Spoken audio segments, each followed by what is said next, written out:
Ibaratnya orang menyimpan bangkai, pasti suatu saat akan kecium baunya. Begitu pula dengan hubungan terlarang antara Tahir dan istri Hodrianto.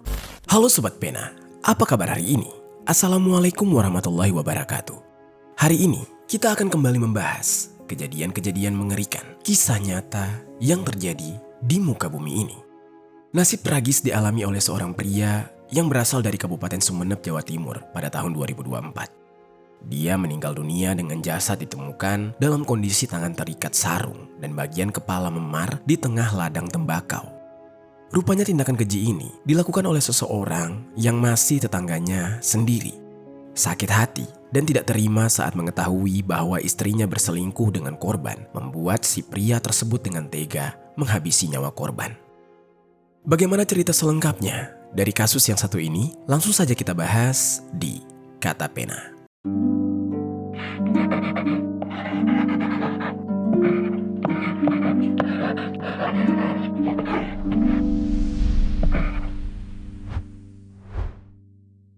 Seorang pria berinisial H di Kabupaten Sumeneb, Jawa Timur tidak kuasa menahan amarahnya usai melihat percakapan chat sang istri dengan selingkuhannya.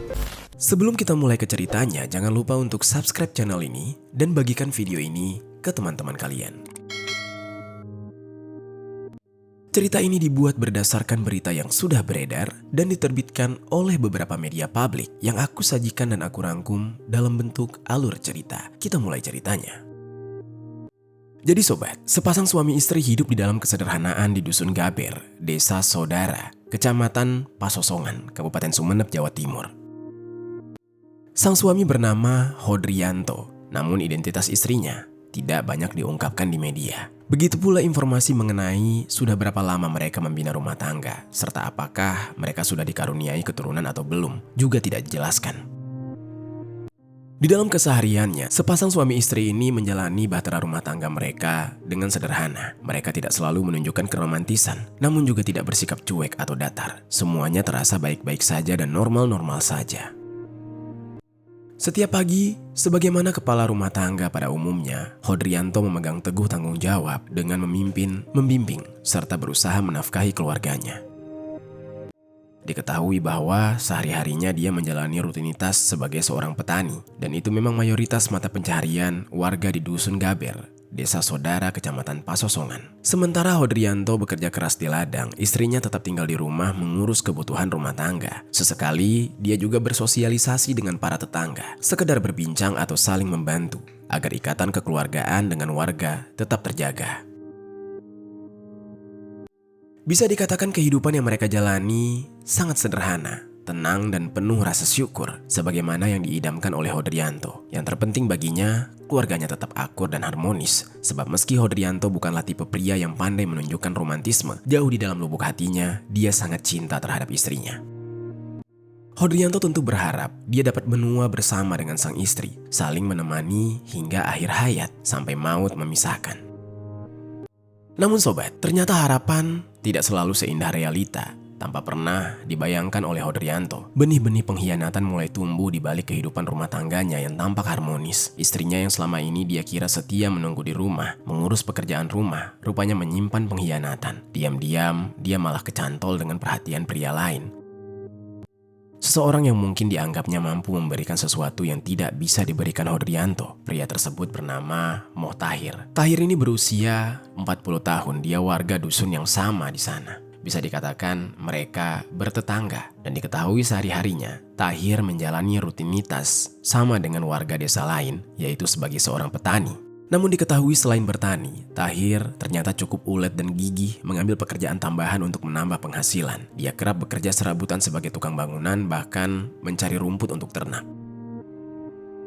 Memang pada awalnya, hubungan antara Tahir dengan istri Hodrianto sebatas seperti tetangga pada umumnya. Namun intensitas pertemuan yang kerap terjadi, obrolan yang semakin akrab, serta perhatian-perhatian kecil yang diberikan membuat istri Hodrianto memandang bahwa interaksi mereka bukan lagi sekedar hubungan biasa, tetapi ada sesuatu yang lebih. Dan ternyata bukan hanya istri Hodrianto yang merasakan hal itu, Tahir juga. Dia larut dan merasakan adanya ketertarikan yang spesial terhadap istri Hodrianto. Perasaan yang seharusnya tidak pernah tumbuh di antara mereka. Padahal sobat, Tahir sendiri juga sudah berkeluarga. Dia diketahui menikah dengan seorang wanita yang bernama Anainiah. Namun, mengenai detail lebih lengkap tentang latar belakang kehidupan keluarga mereka, termasuk sudah berapa lama mereka menikah, serta apakah mereka juga sudah dikaruniai keturunan atau belum, tidak ada informasi yang jelas. Sebagai seorang istri, Anainiah itu berusaha menjalankan tugasnya dengan baik. Dia setia mendampingi Tahir, mengurus rumah tangga, dan menyiapkan segala kebutuhan. Namun ketulusan dan kesetiaannya seakan berbuah pahit. Suaminya malah berselingkuh dengan istri Hodrianto.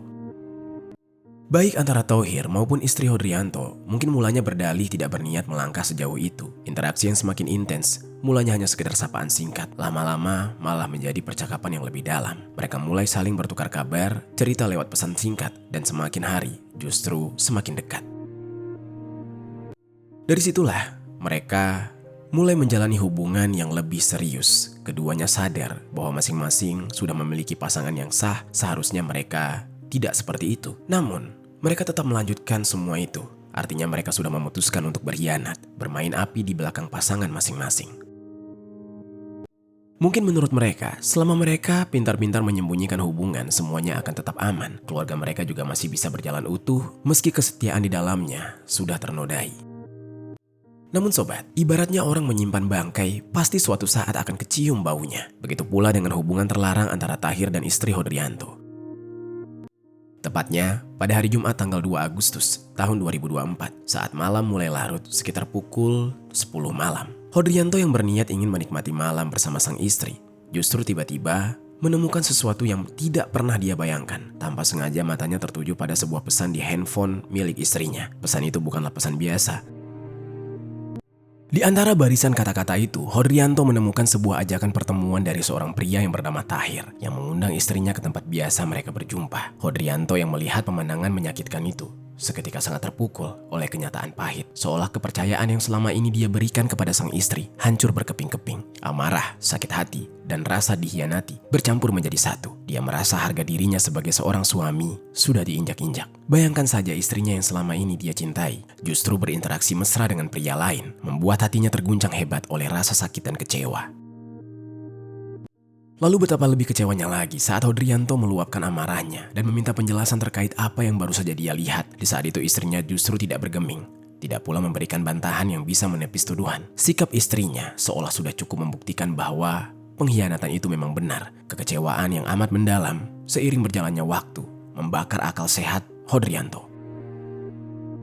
Kekecewaan itu pun membuat dia mengambil keputusan yang nekat. Dia ingin membalaskan rasa sakit hatinya, bukan kepada sang istri, tapi justru melampiaskan dendam kepada pria yang berani-beraninya merusak rumah tangganya. Dengan hati yang sudah dipenuhi oleh dendam, Hodrianto pun mulai merencanakan sebuah pertemuan maut. Pertemuan yang bakal menjadi akhir dari hubungan gelap Tahir dan istri Hodrianto.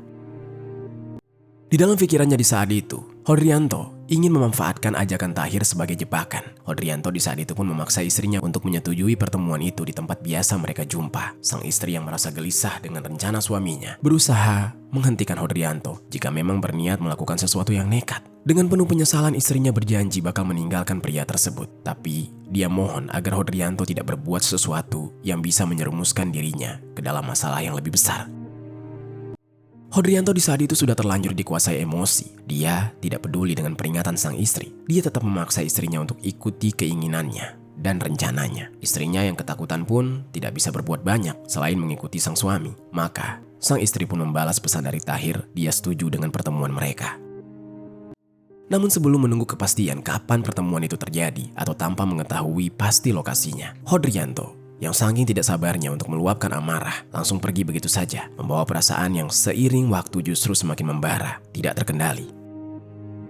Agar rencananya berjalan, malam itu Hodrianto bahkan mencoba menyamar dengan mengenakan pakaian milik sang istri untuk menemui Thohir. Namun, karena tidak memiliki informasi yang tepat tentang lokasi pertemuan, Hodrianto pun gagal menemukan Thohir. Meski begitu, Hodrianto tidak menyerah. Dia yang ibaratnya sudah kepalang emosi, dendam yang sudah memuncak, langsung ingin benar-benar memastikan segala sesuatunya berjalan sesuai keinginannya. Maka dari itu, Hodrianto yang tidak kehilangan akal lalu kembali ke rumahnya dan memaksa istrinya untuk sekali lagi menghubungi Tahir. Kali ini Hodrianto tidak ingin ada kesalahan. Dia memaksa istrinya untuk mengatur pertemuan di tempat yang biasa mereka gunakan, yang mana rupanya tempat pertemuan itu di sebuah area persawahan yang sunyi, sekitar 300 meter dari rumah mereka. Hodrianto di saat itu benar-benar kalut. Dia membayangkan ternyata selama ini istrinya sering bertemu dengan laki-laki lain di tempat sunyi. Untuk apa? Apalagi kalau bukan untuk melakukan badan. Di sisi lain, Tahir menjalani malamnya dengan biasa-biasa saja. Dia belum tahu kalau selingkuhannya sekarang sudah tertekan akibat suami dari selingkuhannya sudah tahu kalau mereka berhubungan. Sekitar pukul 7 malam, dia sempat berpamitan kepada sang istri, Anainiah, untuk menghadiri arisan Al-Banjari, sebuah kegiatan sosial rutin yang diikutinya. Lalu setelah kegiatan itu selesai, Tahir kembali ke rumah pada pukul 11 malam. Karena baru sampai dan belum sempat melihat handphonenya, dia tidak mengetahui pesan masuk atau panggilan dari istrinya Hodrianto atau selingkuhannya yang berisi ajakan pertemuan. Hingga kemudian tidak lama setelah kembali, Tahir mendapati dirinya dihubungi oleh selingkuhannya tersebut yang mengabari bahwa dia bersedia untuk bertemu dan meminta pertemuan dilakukan di saat itu juga. Tahir yang tidak curiga, dia pun bersiap-siap untuk pergi dengan sangat bahagia menemui kekasih gelapnya untuk melampiaskan rasa rindu agar istrinya, Ananiah, tidak curiga. Tahir di saat itu berpamitan kepada Ananiah, kali ini dengan alasan dia akan keluar rumah untuk menemui seorang rekan yang menelponnya. Meski Ananiah tidak mengetahui identitas siapa orang yang akan ditemui oleh Tahir dan apa tujuannya, namun dia tetap percaya kepada sang suami. Dia mengiyakan. Tahir pun pergi. Di tengah kegelapan malam, setelah Tahir masuk ke dalam jebakan yang dibuat oleh Hodrianto, dia pun menuju ke pertemuan itu. Hodrianto memaksa istrinya untuk menunjukkan lokasi yang sudah dijadikan tempat pertemuan. Hodrianto dengan niat kejinya tentu tidak pergi dengan tangan kosong. Dia menyiapkan sebuah pipa besi dan tali tampar atau sejenis tali tambang sintetis yang biasa digunakan untuk tali jemuran di tangannya. Setelah memastikan semuanya siap, dia berjalan menuju lokasi pertemuan sambil membawa peralatan tersebut dengan penuh dendam. Setibanya di sana, Hodrianto memerintahkan istrinya untuk tetap berada di lokasi, menunggu kedatangan Tahir. Mungkin agar dapat menunjukkan posisi atau memastikan Tahir benar-benar masuk ke dalam perangkap Hodrianto. Sementara Hodrianto sendiri bersembunyi di balik semak-semak. Tidak lama kemudian saat Tahir akhirnya tiba di lokasi, Hodrianto keluar dari persembunyiannya dan tanpa ragu, dia yang dendam dan amarahnya masih memuncak, langsung kepala Tahir 2 kali dengan pipa besi. Benturan itu membuat kepala Tahir seketika bocor. Cairan merah mulai mengalir dari kepala dengan semakin deras. Tahir yang menerima serangan mendadak, dia berusaha menenangkan Hodrianto, meminta ampun dan juga berusaha melawan untuk mempertahankan keselamatannya. Namun apalah daya, Hodrianto yang sudah terlanjur kesetanan tidak memberikan ampun. Sementara itu, ketika istri Hodrianto melihat suaminya bertindak brutal, dia sempat mencoba untuk menghentikan dan menahan suaminya. Namun Hodrianto yang dendam, tidak terkendali emosinya, dia mengancam agar istrinya segera pulang. Ancaman dari suaminya itu membuat dia ketakutan sehingga dia terpaksa meninggalkan lokasi. Juga meninggalkan kekasih gelapnya yang semakin lemah karena dihajar habis-habisan oleh sang suami. Setelah istrinya pergi, Hodrianto tanpa ragu melanjutkan aksinya. Dia mengeluarkan tali tampar dan leher Tahir dengan sangat erat, mencengkramnya hingga Tahir tak bisa bernafas sekuat tenaga. Nyatanya, di saat itu, Tahir semakin lemah, nafasnya semakin tersenggal, dan dia pun pasrah. Dia kehilangan nyawa di tangan suami dari selingkuhannya. Hodrianto yang melihat Tahir sudah tidak bergerak, lalu segera memastikan kondisi Tahir yang ternyata sudah tidak bernafas lagi. Denyut nadinya pun sudah tidak ada. Saat itulah dia merasa menang karena bisa menuntaskan dendamnya. Namun kini tinggal satu hal yang harus dipikirkan, bagaimana menghilangkan jejak perbuatannya, karena tentu saja Hodrianto tidak ingin dicurigai atau tertangkap oleh pihak berwenang. Dan oleh karena itu, dengan cepat Hodrianto mengikat tangan Tahir menggunakan sarung yang dikenakan oleh korban. Lalu dia menggendongnya sejauh sekitar 300 meter menuju ke sebuah ladang tembakau dan membiarkannya tergeletak di tengah ladang tersebut. Tujuannya hanya satu, yaitu agar jenazah Tahir ditemukan jauh dari rumahnya sehingga tidak menimbulkan kecurigaan yang mengarah kepadanya. Dan setelah perbuatan keji itu dan meninggalkan tubuh Tahir tak bernyawa di sana, Hodrianto segera melarikan diri menuju Kalimantan. Namun media tidak menjelaskan apakah pada saat itu istrinya juga ikut melarikan diri bersama Hodrianto atau justru tetap tinggal di Sumeneb. Namun yang jelas di sisi lain, istri dari korban, istri dari Tahir, yaitu Ananiah, mulai diliputi rasa khawatir saat malam semakin larut karena suaminya Tahir tidak kunjung pulang. Perasaan tidak enak mulai menghampirinya sejak Tahir berpamitan untuk menemui seorang rekan yang menelponnya. Karena merasa khawatir, Anania mencoba menghubungi handphone suaminya beberapa kali, tetapi tidak ada jawaban. Meski sangat cemas, Anania berusaha berpikir positif. Mungkin suaminya sibuk atau terlambat pulang, sehingga dia memutuskan untuk menunggu. Namun sampai hari berganti, tepatnya di hari Sabtu, tanggal 3 Agustus 2024, suaminya tetap tidak kunjung pulang. Saat matahari mulai terbit, Anania masih belum menerima kabar apapun hingga kemudian, di sisi lain, sekitar pukul 6:30 pagi, ada seorang warga yang bernama Mudahnan yang sedang melintasi ladang milik warga bernama Zaini. Dia terkejut bukan main saat melihat adanya tubuh yang tergeletak tidak bernyawa. Tubuh itu di dalam kondisi tangan yang terikat dengan sarung, kepala dan punggung memar, serta hidung masih mengeluarkan cairan merah. Meskipun takut, rasa penasaran membuat Mudahnan mendekati tubuh itu. Dan seketika dia mengenali ciri-cirinya. Ternyata itu adalah tetangganya, Tahir. Mudahnan yang panik, kemudian segera bergegas menuju ke rumah Tahir dan menemukan Anania dalam keadaan panik dan juga khawatir. Dengan hati-hati, dia menyampaikan kabar bahwa ada seorang pria yang tergeletak tidak bernyawa di ladang dengan ciri-ciri yang sangat mirip dengan suaminya. Mendengar kabar itu, dunia Anania seakan runtuh. Dengan jantung yang berdebar dan air mata yang mulai mengalir, dia bersama Mudahnan segera berlari menuju lokasi. Sesampainya di ladang tembakau, Anania melihat ternyata benar itu suaminya yang sudah tergeletak dalam kondisi yang tidak bernyawa. Sangat mengenaskan. Anania pun tidak bisa lagi menampik kenyataan bahwa kekhawatirannya benar-benar nyata. Malam itu ternyata malam terakhir dia bertemu dengan suaminya yang kini sudah tidak bernyawa. Tidak membutuhkan waktu lama, penemuan jasad Tahir membuat warga sekitar geger. Kejadian ini langsung dilaporkan kepada pihak berwajib. Polisi yang menerima laporan langsung mendatangi lokasi untuk melakukan olah TKP. Jenazah Tahir kemudian dibawa ke Rumah Sakit Umum Daerah Dr. Haji Muhammad Anwar yang ada di Sumeneb untuk kemudian divisum dan juga diotopsi. Yang ternyata dikonfirmasi bahwa korban meninggal akibat kekerasan fisik di bagian kepala dan juga leher sesuai dengan tanda-tanda yang ditemukan. Unit Resmob Polres Sumeneb segera melakukan penyelidikan intensif. Perlahan-lahan, teka-teki atas kasus ini mulai terurai. Petunjuk-petunjuk di lokasi kejadian, keterangan dari saksi, dan petunjuk digital dari telepon genggam korban mengarah pada satu nama. Ya, terakhir kali dia berhubungan dengan istri dari Hodrianto.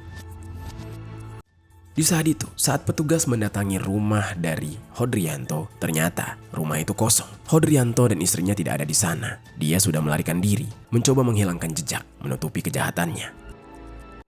Tentu saja tim Resmob Polres Sumeneb tidak menyerah. Mereka melancarkan pemburuan lintas provinsi, melacak keberadaan Hodrianto hingga ke daerah Semoy 2, Kecamatan Pengja, Pasir Utara, Provinsi Kalimantan Timur. Setelah beberapa hari pengejaran, hal itu pun membuahkan hasil. Tepatnya pada hari Selasa tanggal 6 Agustus 2024, Hodrianto berhasil ditemukan. Namun penangkapan terhadap Hodrianto tidaklah mudah. Dia yang masih berusaha melarikan diri sempat melawan petugas, mencoba kabur, sehingga petugas terpaksa mengambil tindakan yang akhirnya berhasil melumpuhkan Hodrianto dengan tembakan ke betisnya. Setelah berhasil dilumpuhkan, Hodrianto diamankan dan dibawa kembali ke Sumeneb untuk kemudian diproses hukum lebih lanjut. Dari penangkapan tersebut, polisi berhasil mengamankan sejumlah barang bukti penting. Seperti diantaranya, ada kemeja biru putih, sarung coklat, dan sweater abu-abu hitam milik korban dan pelaku.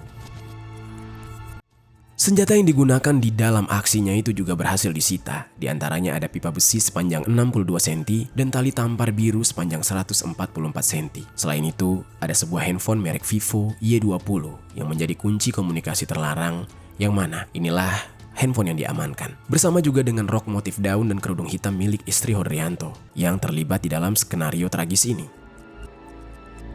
Saat didesak di dalam proses interogasi, Hodrianto akhirnya mengakui perbuatannya. Dia mengaku sakit hati karena korban berselingkuh dengan istrinya, dan fakta perselingkuhan itu terungkap dari pesan-pesan di telepon milik sang istri yang membuatnya kalap dan merencanakan aksi balas dendam. Sampai akhirnya korban berhasil dihabisi di dalam pertemuan. Atas apa yang dia perbuat, di satu sisi Hodrianto merasa puas karena dendamnya terbalaskan, tapi dia juga menyesal atas keputusan nekatnya yang membuat dia harus mempertanggungjawabkan perbuatannya di hadapan hukum.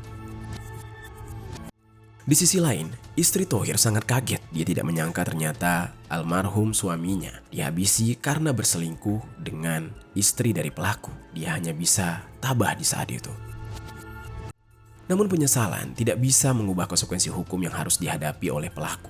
Hodrianto ditahan di Polres Sumeneb. Dia harus menghadapi jeratan hukum yang berat sesuai dengan pasal yang dikenakan, yaitu pasal 340 KUHP tentang penghilangan nyawa berencana. Dia bisa saja dihukum. Namun tidak ada yang menyebutkan di media manapun apakah istri Hodrianto juga ikut bersalah atau tidak. Namun di sisi lain, jenazah Tahir, sang korban, yang sudah selesai diperiksa, akhirnya dipulangkan kepada keluarga dan langsung dimakamkan. Meskipun Tahir terungkap melakukan perselingkuhan, namun istrinya tetap belum ikhlas atas kepergian sang suami. Apapun kesalahan Tahir, rasanya bagi sang istri tidak pantas dia mendapatkan tindakan semengerikan itu. Itu dia sobat, kisah dari Tahir yang berakhir dengan tragis setelah menyelingkuhi istri orang lain dan dia pun dihabisi oleh suami selingkuhannya. Apa pelajaran yang bisa kita ambil dari kisah ini? Oh ya sobat, aku pengen ngasih tahu ke kalian, Kata Pena tergabung di dalam program YouTube Shopping Affiliate. Nah, buat kalian yang sedang mencari barang-barang yang menarik dan keren, aku punya beberapa rekomendasi produk untuk kalian. Kalau tertarik, langsung saja klik link produk di pojok kiri bawah untuk pembeliannya.